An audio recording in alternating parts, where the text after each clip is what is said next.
नमस्कार। आज हम सृष्टि के एक बहुत ही गहरे सवाल पर बात कर रहे हैं कि भाई ये ब्रह्मांड बनने से पहले आखिर था क्या। देखिए, मॉडर्न साइंस तो कई थ्योरीज देता है, पर आज हम एक बहुत पुरानी, एक वैदिक सोच को समझने की कोशिश करेंगे। हमारे पास प्रकृति नाम की जो किताब है, उसके कुछ अंश हैं।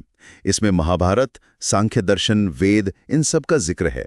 और हमारा मकसद ये है कि ये जो मूल तत्व है ना, जिसे प्रकृति कहा गया, इसका स्वभाव क्या है, इसे समझें। तो आइए इस पर थोड़ा गहराई से विचार करते हैं। जी हाँ। और ये वैदिक विज्ञान की सोच वाकई दिलचस्प है। वो ये नहीं मानते कि ब्रह्मांड शून्य मतलब नथिंगनेस से बना, बल्कि उनका कहना है कि ये प्रकृति नाम के एक तत्व से बना है जो हमेशा से था, है और रहेगा, एक जड़ पदार्थ। आप कह सकती हैं कि ये सभी जड़ पदार्थों की सबसे सबसे सूक्ष्म, सबसे आदिम अवस्था है। सारा ब्रह्मांड इसी से बनता है, इसी में टिका रहता है और फिर अंत में इसी में वापस मिल जाता है। तो ये प्रकृति मतलब ये चीज आखिर है क्या? स्रोत इसके कई लक्षण बताते हैं, कई गुण। कुछ खास बातें क्या हैं? हाँ बिल्कुल। देखिए, सबसे पहले तो इसे नित्य कहा गया है। नित्य मतलब हमेशा रहने वाली। जी हाँ, हमेशा से है, हमेशा रहेगी, न कभी पैदा हुई न कभी खत्म होगी। अच्छा।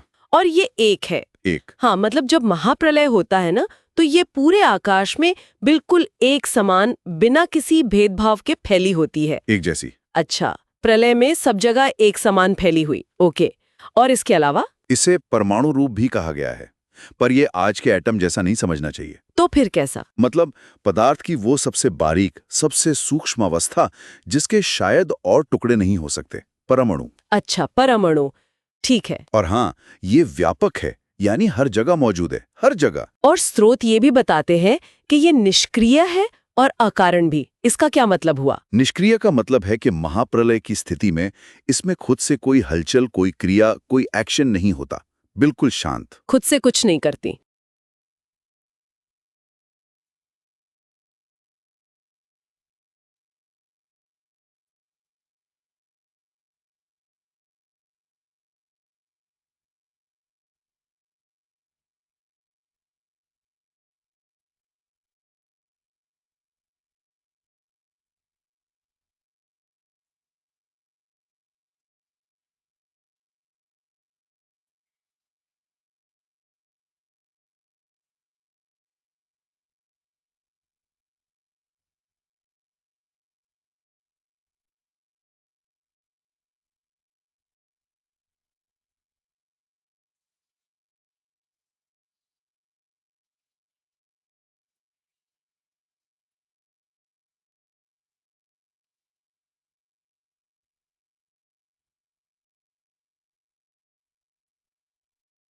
जी हाँ।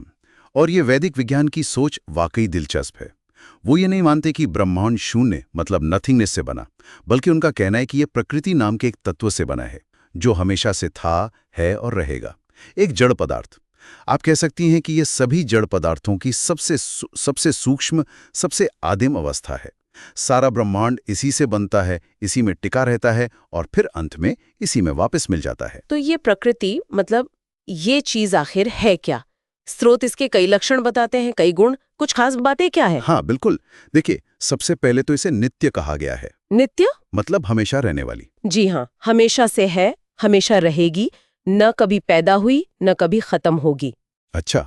और ये एक है। एक। हाँ, मतलब जब महाप्रलय होता है ना, तो ये पूरे आकाश में बिल्कुल एक समान, बिना किसी भेदभाव के फैली होती है, एक जैसी। अच्छा, प्रलय में सब जगह एक समान फैली हुई। ओके, और इसके अलावा? इसे परमाणु रूप भी कहा गया है, पर ये आज के एटम जैसा नहीं समझना चाहिए। तो फिर कैसा? मतलब पदार्थ की वो सबसे बारीक, सबसे सूक्ष्म अवस्था जिसके शायद और टुकड़े नहीं हो सकते, परमाणु। अच्छा, परमाणु। ठीक है। और हाँ, ये व्यापक है, यानी हर जगह मौजूद है, हर जगह। और स्रोत ये भी बताते हैं कि ये निष्क्रिय है और अकारण भी। इसका क्या मतलब हुआ? निष्क्रिय का मतलब है कि महाप्रलय की स्थिति में इसमें खुद से कोई हलचल, कोई क्रिया, कोई एक्शन नहीं होता, बिल्कुल शांत। खुद से कुछ नहीं करती। बिल्कुल। और अकारण का मतलब है कि इसका कोई बनाने वाला कारण नहीं है, ये अपने आप में है, मतलब स्वयं सिद्ध। स्रोत ये इशारा करते हैं कि ईश्वर इसे सृष्टि रचने के लिए प्रेरित करते हैं, एक तरह से जगाते हैं, पर बनाते नहीं हैं। ओह अच्छा। तो ईश्वर का रोल सिर्फ एक ट्रिगर जैसा है, बनाने वाले का नहीं। ये पॉइंट तो नोट करने वाला है। और क्या गुण है इसके? ये अव्यक्त है। अव्यक्त? हाँ, मतलब हम इसे अपनी इंद्रियों से जान नहीं सकते, ना देख सकते, ना सुन सकते, ना छू सकते, और ना ही पूरी तरह शब्दों में बयां कर सकते हैं। अच्छा, मतलब हमारी समझ से परे। कुछ वैसा ही। और ये सभी जड़ पदार्थों का मूल है, यानी जड़, और योनि यानी जहां से सब पैदा होता है, उत्पत्ति का स्थान। और ये अव्यय है, मतलब कभी घटती नहीं, नष्ट नहीं होती। और प्रलय अवस्था में ये तम यानी घने अंधकार के रूप में होती है, बिल्कुल डार्कनेस। गुणों की बात आई। स्रोत में 3 गुणों का भी जिक्र है, सत्व, रजस और तमस। ये बड़ा इंटरेस्टिंग लगता है। ये क्या है? हाँ, यहीं पर मामला और गहरा होता है। प्रकृति को त्रिगुणात्मक कहते हैं। त्रिगुणात्मक? यानी ये सत्व, रजस और तमस, इन 3 मौलिक गुणों की साम्य अवस्था है। मतलब एक परफेक्ट इक्विलिब्रियम, बराबरी की अवस्था। अच्छा, तो ये 3 गुण ये करते क्या है? इनका काम क्या है? देखिए, सत्व गुण को प्रकाश, ज्ञान, सुख और स्थिरता, धारण शक्ति, इन चीजों से जोड़ा जाता है। Okay, light, happiness, stability. जी। रजस गुण जो है वो क्रिया, गति, इच्छा, बेचैनी, दुख, विकर्षण, इन सब का कारण बनता है। एक्शन और मूवमेंट वाला गुण। Action, desire. और तीसरा तमस गुण, ये अंधेरे, जड़ता, भारीपन, निष्क्रियता और यहाँ तक कि पदार्थ के द्रव्यमान यानी मास से भी जुड़ा है। तो मतलब सृष्टि असल में तब शुरू होती है जब इन गुणों का बैलेंस बिगड़ता है। बिल्कुल सही। महाभारत और योग दर्शन जैसे स्रोत यही बताते हैं। ये तीनों गुण हमेशा साथ रहते हैं, एक दूसरे पर टिके हुए, मिले जुले। प्रलय में ये एकदम शांत, बराबर होते हैं, कोई हलचल नहीं, साम्यावस्था। लेकिन जब सृष्टि का समय आता है तो इनका संतुलन बिगड़ता है। इनकी विषमता, मतलब इनका इम्बैलेंस ही अलग अलग चीजें, पदार्थ, ऊर्जा, ये सब बनाता है। और इस शांत साम्यावस्था को अविद्या भी कहा गया है। अविद्या मतलब इग्नोरेंस? हाँ, शायद इसलिए कि जब तक गुण शांत है तब तक जानने या अनुभव करने जैसा कुछ है ही नहीं। सब कुछ सुप्त है, अव्यक्त है, जानने योग्य नहीं। ये तो आज के विज्ञान की जो बिग बैंग थ्योरी है उससे तो बिल्कुल ही अलग बात हो गई। हाँ, काफी अलग, बहुत बड़ा अंतर है।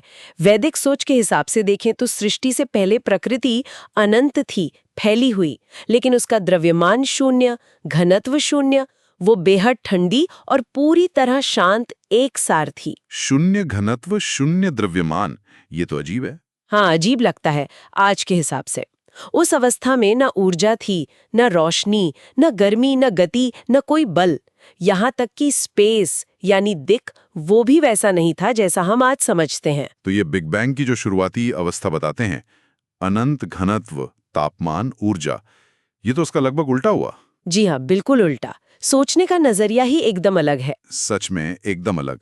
और एक बात और, स्रोत ये भी बताते हैं कि वैदिक विज्ञान में तर्क और कल्पना, मतलब लॉजिक और इंट्यूशन या इमेजिनेशन, इनको भी महत्व दिया गया है, जबकि मॉडर्न साइंस ज्यादातर प्रयोग और ऑब्जर्वेशन पर निर्भर करता है। मनुस्मृति और ऋग्वेद में भी सृष्टि से पहले के घने अंधकार, छुपी हुई, तर्क से परे, एक तरह से सोई हुई सी अवस्था का वर्णन मिलता है।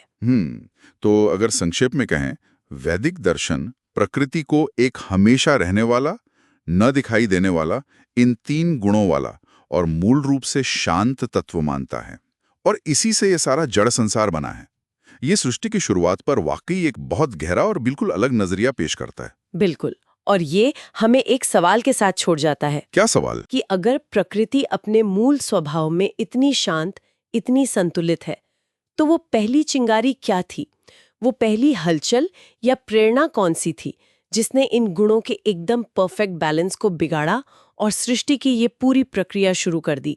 जैसा कि स्रोत में ईश्वर की भूमिका का इशारा मिलता है।